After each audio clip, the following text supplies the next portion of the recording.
दी सगळं दिस मोबाईल घेऊन बसता तुका कसं म्हणाला हांवें वाजू बैस म्हणाल हांवें 2 दीस नंतर एग्जाम कोणाक मक्क वा तुका वाजूच म्हणाल ना जेन्ना हांवें ती बगलीच कीर्ती पडा तू गेले क्लास नाही में ती पूरा सब्जेक्ट फर्स्ट येता बस ती पळून शिक चिके अम्मा तू सांगेल वरी करता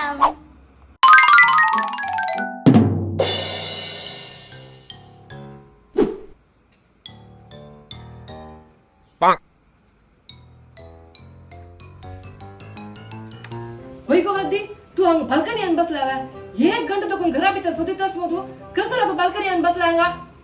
अम्मा तूच सांगली नव्हे की बगल्याकडची कीर्ती पडून शिक्का म्हणून तका तिका पळयता असं शिकता असं पळयता असं शिकता असं पळयता असं शिकता असं कर्म दिन